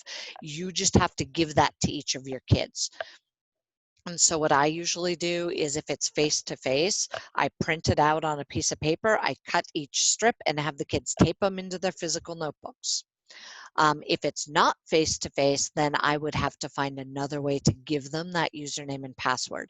And while I can change their password, I cannot. Well, let's see. Can I change their username? I cannot change their username, but I can change their password. So like I can't go in and change her username because that's done by Inkling. But I can change her password so that all my kids can have the same password, which makes life easier. No, I would not share the big document with all the usernames and passwords on it because then my student Taylor will have everybody's username, which I don't want. So I would definitely go through and try and I would do them one by one, even if it meant like having to copy it and paste it and send it in an email to that kid.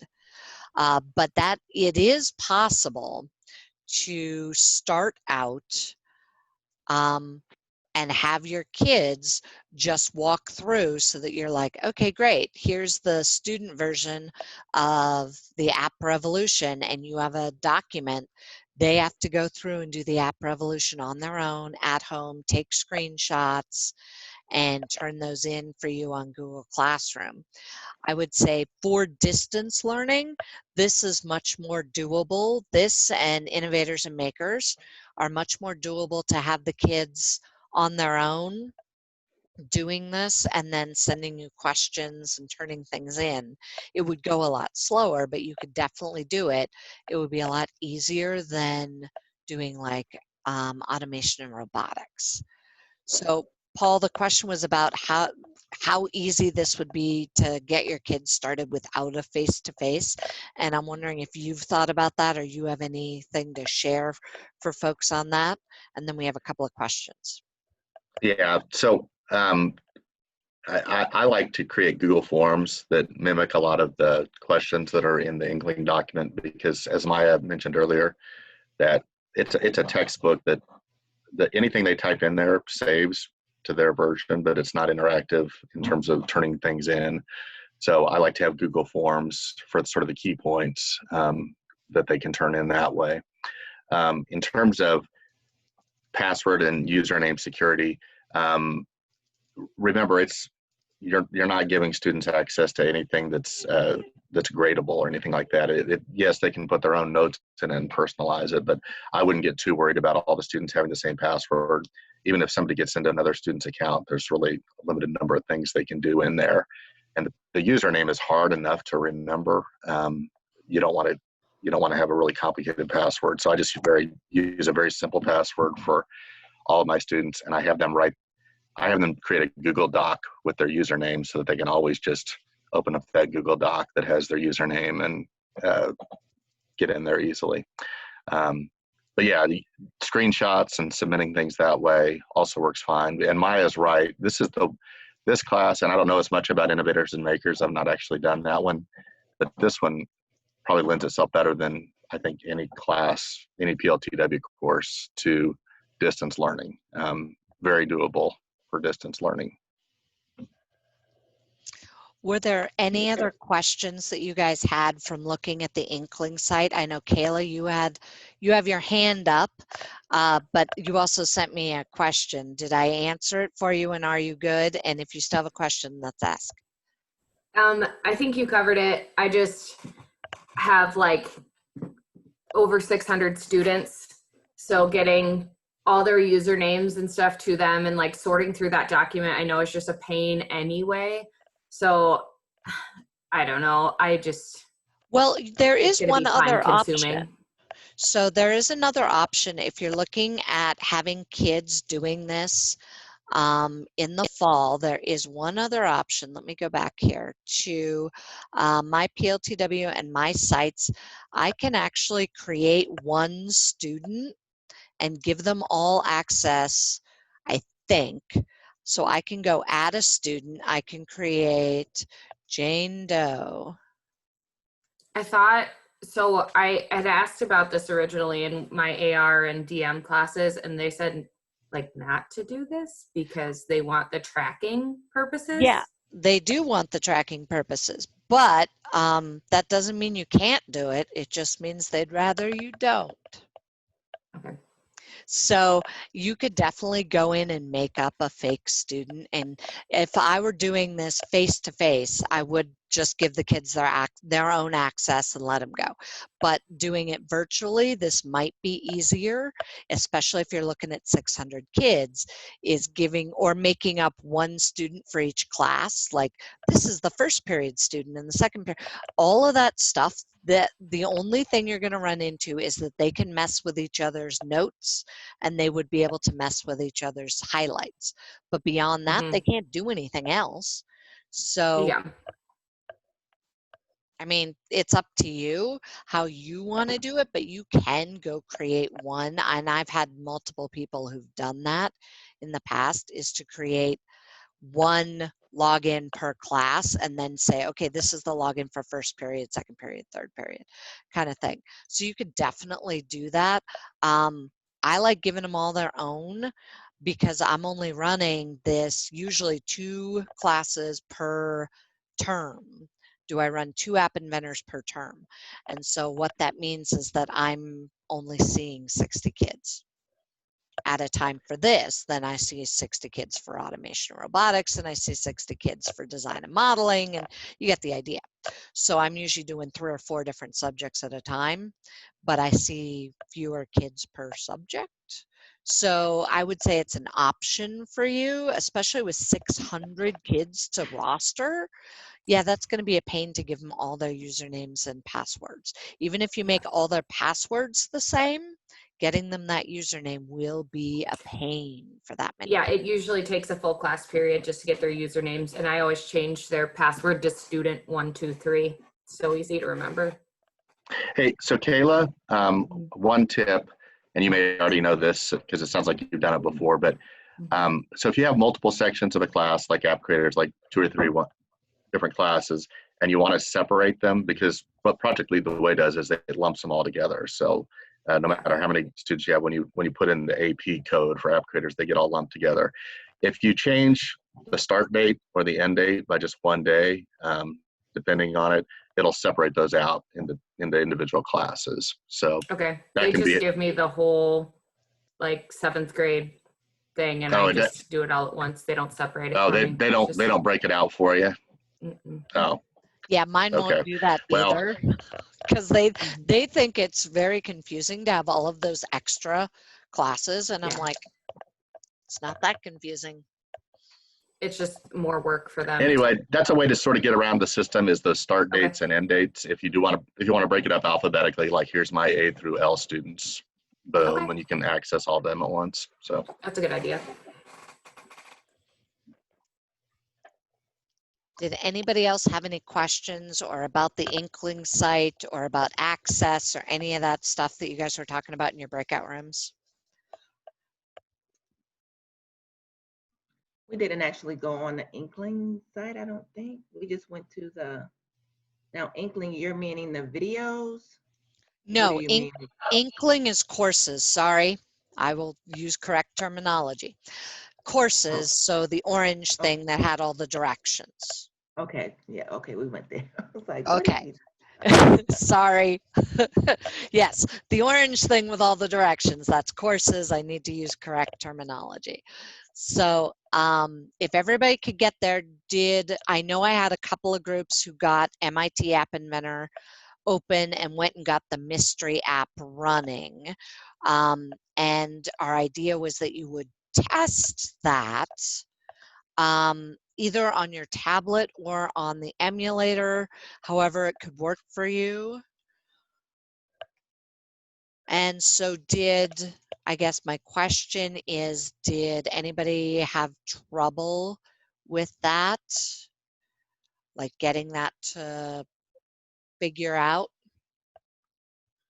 Everybody got it. Okay, so do I need to go over the download and upload one more time, or has everybody got that? Because that will be an ongoing, you have to do that like every lesson. Okay, so it sounds like you guys are all set. So was there anything that stood out to you other than that you're going to have to get your kids all their own usernames and passwords that stood out to you as this is going to be really, really hard for my kids? Because we'd love to help you address that, and sometimes we don't always think about those things. So did anything stick out as being, okay, this is going to be a pain to get my kids through this part right here? Yeah, I actually had a question. Am I wrong thinking that this is this like a very beginner course, or is this a little bit longer down the line of a little more advanced? I would say you could do it either way. So Okay. I've taught this as absolute beginner to 6th graders who've had no computer science whatsoever. I just go slower. Okay. I've also taught it to 8th graders who've already taken Innovators and Makers and a basic coding class in 6th grade. We go much faster, but I would say that's the big difference, is just the speed you go through it. You could do it either way. I have been known to, if it's an absolute beginner's course where I've got kids who have no background whatsoever, sometimes I start them really slow with a little bit of Scratch to kind of get them to stop freaking out. And then I jump into App Inventor because they're both blocks and they're both done by MIT, so they're both similar, but Scratch is a little less, oh, there's a lot of stuff here. So sometimes I'll start them with that for like one project, like the Animate Your Name project, or I give them a game to design in Scratch. And they say, okay, great, now that you've gotten your feet wet, let's try this. And again, I just go slower. Okay, 'cause I didn't know. I teach at a very, extremely rural school that I would say 1/3 of the school doesn't even have Wi-Fi at home or doesn't anything like that. Yeah, it is an extremely rural school, but that makes me feel better. I'll be doing 7th grade, so we'll be able to figure it out. So, thank you. You are welcome. So, let's see, was there anything else that anybody went over or saw that was kind of really odd that you're like, okay, this is strange? I just chime in here. What's maybe a dumb question? What's Scratch? that just like, is that like a term of just scratching, like scribbling on the app, or what does that mean? No, I'm sorry. So here, let me show you. Scratch is also done by MIT. So Scratch is another web-based block programming setup where kids can design little apps and different like animations. So you can create a teacher version, you can create classes, and then you can go in and look at things. So like, I don't know, I'm sure I have something here somewhere. Whoops, nope, that's not what I wanted. I just want to go see my stuff because I have a bunch of, so here's a Pong style game that I had my kids design like last, I'm going to say it was last fall. I had a group of kids who were just kind of holding, they were coming in, but they had no background whatsoever. And so I just had them start by doing a little bit of dragging and dropping and animating their characters a little bit, just to kind of give them something to start them with. Tinker is also really good. Many students start in Scratch in elementary schools, so they may have already seen it. And if you give them a chance to kind of look at, oh, okay, so this is similar, because notice how the blocks here are very similar to the MIT App Inventor blocks. So this is, they're very similar and they're done in a very similar logic fashion, which is nice for kids who haven't had any computer science background. And Scratch is kind of fun because then they can click their little thing and their apple starts to move. And they get very excited once they get things moving. And that's currently all it does, is it just moves. And that's kind of fun. And then they figure that out and then you can move on. So let me grab this link. Would you recommend doing this first? Because I have a majority of sixth graders who are brand new to this stuff, like me too. This might help me more than it helps them, to be honest. Do you think it's kind of nice to do Scratch first to kind of ease them into the more sophisticated things? That's what I do when I'm doing app and when I'm doing app creators with sixth graders. That's usually what I do, is I start them with Scratch because it's simpler.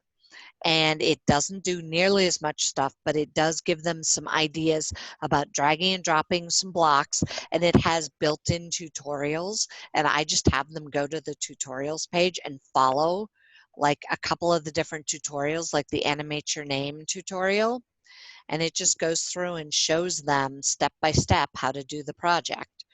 And I just have them do that for like the first couple of days, get them their feet wet, and then I move on. This year I'm going to be doing app creators with seventh graders who've already had tons of Scratch, so I probably won't bother with it. Okay. But if they have nothing in their background, it's a nice lead-in. Okay, thank you. Paul, what do you think? Do you have a different lead-in?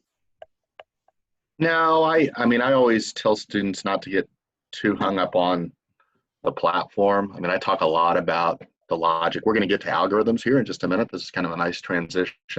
Algorithms are universal. It doesn't matter what coding language or what platform you use. The nice thing about those drag and drop, puzzle block type interfaces is they can't make formatting errors, and it kind of forces them to program correctly in that sense, and they won't get syntax errors and that kind of thing. But yeah, I personally don't start with Scratch. I mean, I just dig right into App Inventor and kind of go through it that way. But it's basically, when she talks about Scratch, it's just the drag and drop, programming type of environment. I had one that I might recommend if you're brand new to it. It's a little bit more hand-holding than Scratch, is code.org. Yeah. I have a lot of success with that one. It's really helpful as a teacher too, because you can set up classrooms, you can assign, what they're going to be working on. You can actually track their progress as well, so you can see if they actually did the work or not. So code.org is really good. Like I said, it's a bit more hand-holding than Scratch using the tutorial, but it's a good way to start, especially if you're working with like 6th or 7th graders who've never done it before. they've got some great hour of code activities also, or week of code activities that you can do with just a regular computer apps class. So yeah, I like code.org also. Another one would maybe be Computer Science Unplugged or CS Unplugged.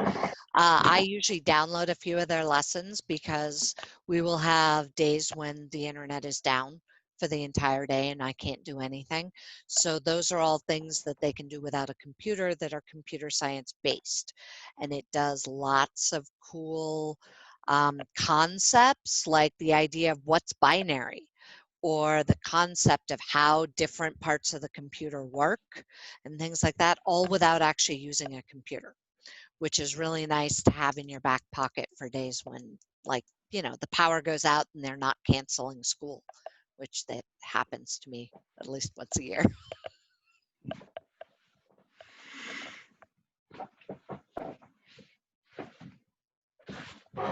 All right, so we've got about 7 minutes left before we kick you back to your groups for the Your Turn section.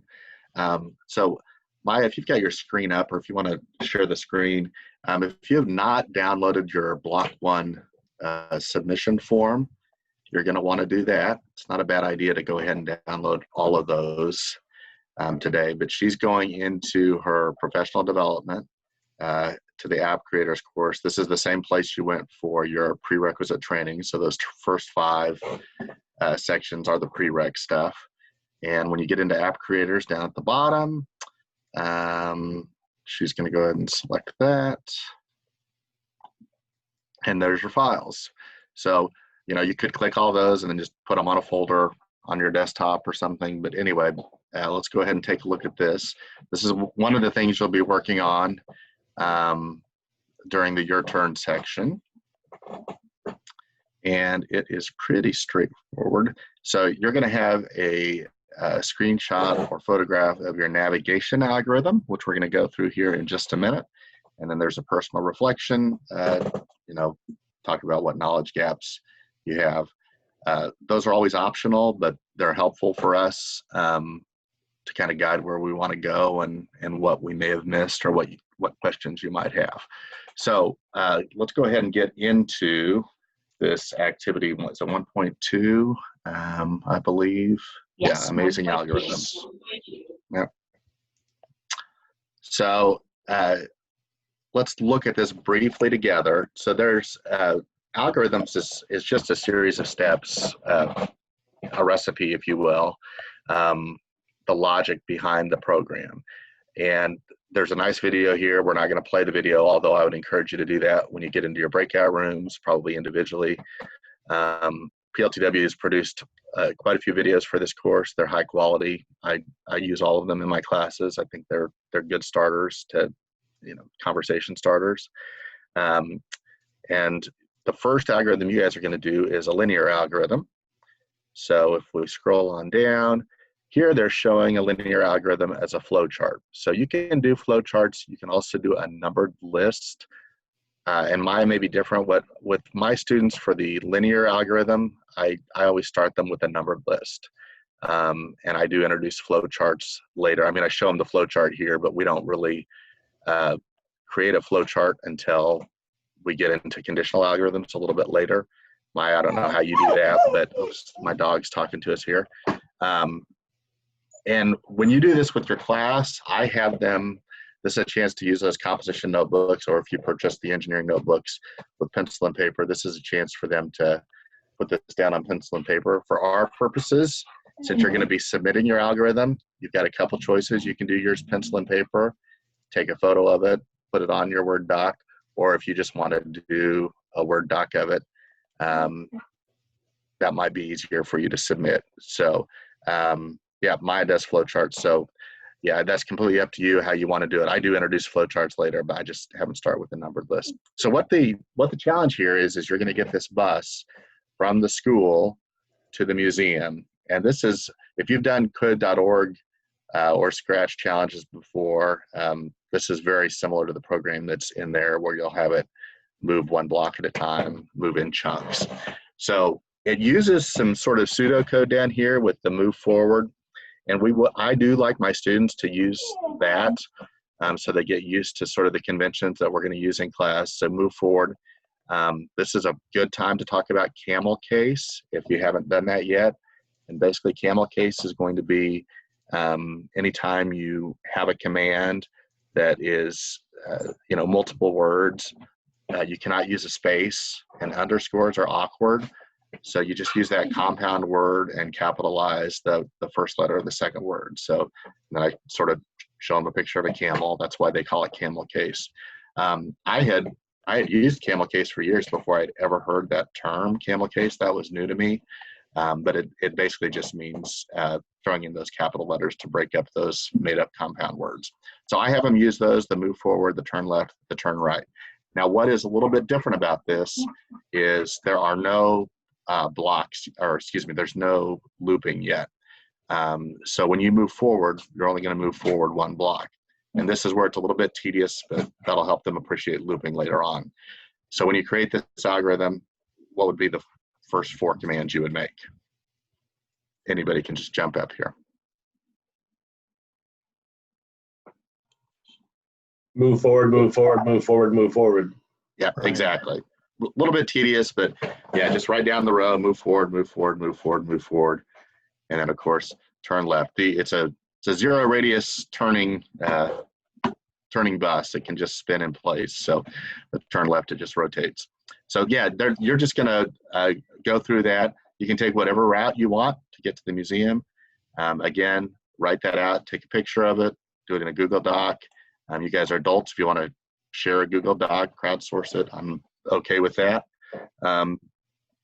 And finish that up. So that is that activity. It also, did we skip through the part with the other algorithm? Because we didn't talk through that. The group, go back to course for just a second, Maya.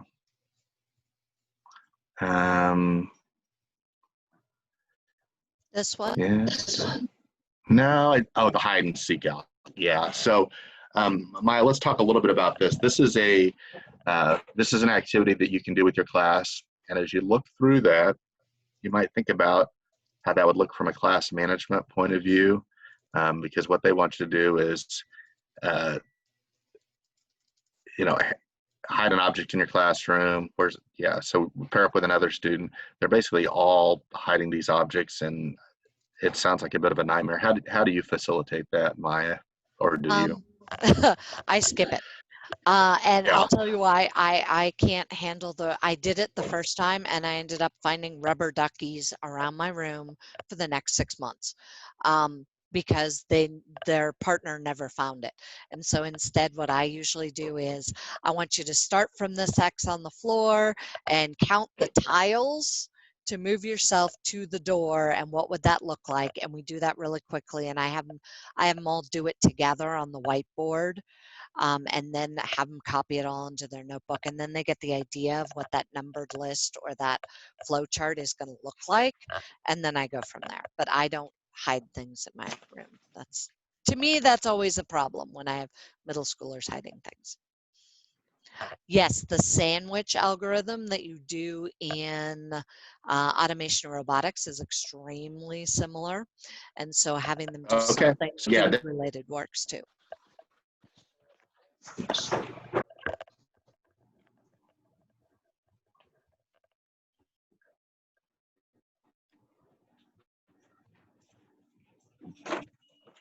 Are you moving around again there, Paul? Yeah, I was losing my Wi-Fi. Am I still there? Yes, you are still here. Okay. So the idea is that they have this beginner algorithm, and we're going to put I you don't guys. know what's going on. I've never had this before. We're going to put you guys into breakout rooms, and we're going to have you go ahead and do this algorithm. Now, I've had a couple of questions from a couple of people who are like, okay, great, I can do the 2 hours from, I guess it's 9 to 11 Eastern, but then after that, I need to go do something else and come back and do this on my own later. And Paul, I've been telling everybody that the on your own is literally on your own, that you may choose to work with your group right now, get it knocked out and be done for the day, or if you really want to hold off and do it later today, that's also okay.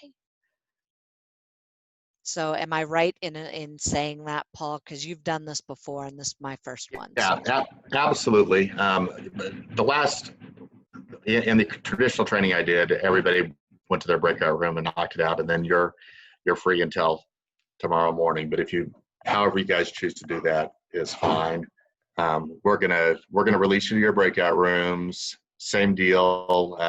Pay attention to what room number you're in. So if you get kicked out, we can send you back to the right one. But we want to respect your time. I know we're already a little bit over on this first day. We'll try and do better in the future. And man, my connection just is not doing well. Can everybody hear me okay? Yes, we can hear you. Okay. All I right. was going to say, just So, and remember then- that for today, you just have one submission document, which is the block one. There is also a community post. If you could pull up the PD course real quick, it walks them through the community post. So if you go to courses, instead of doing your app creators course, there is the professional development course, which goes through block one. Oh, you mean over here? The PD course Yeah, in courses. correct. Yeah, Sorry. that one. No, that's okay. So if you go down to block one, when we get to it's your turn, there should be something at the bottom that'll scroll that gives them more detail. Yeah, that cohort connection. And then scroll all the way down. So it's, yeah, go ahead and it's your turn. There we go. So this talks about your professional introduction that you're going to do in community. So you guys had a chance to go to community earlier. That's where Maya had posted her information. There's just a message board in there where you're going to submit your professional introduction. But today's pretty light. Like I said, Maya and I will be around for the next 2 to 3 hours if anybody needs anything. But we're going to go ahead and shoot you back into your breakout rooms. And then, it's how you schedule yourself from that point on is pretty much up to you. We will see you again tomorrow morning. Does anybody have any questions?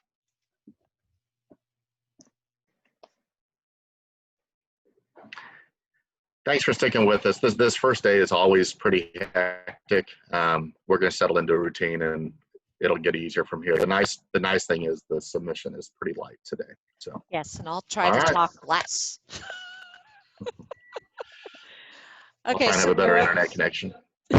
We opened up breakout rooms. You guys are welcome to go to your breakout room and work with your team and get it knocked out. Or if you're like, nope, I got places I got to be and I'll do it later, that's okay. That's on you.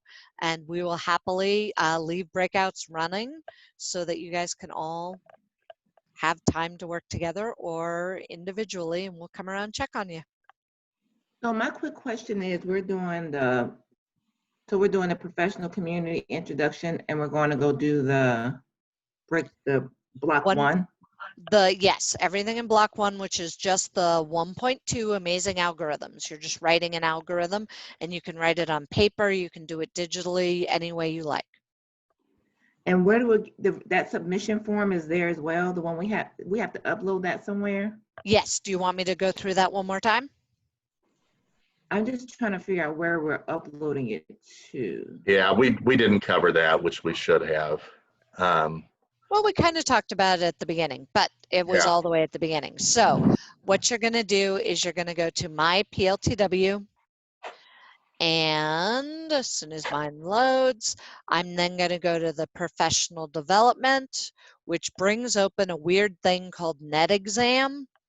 And NetExam is weird. There's no two ways about it. And I have a hard time with it just because it is strange and doesn't always work super great. So you scroll down, you find our course and resume track, and then app creators registered down here.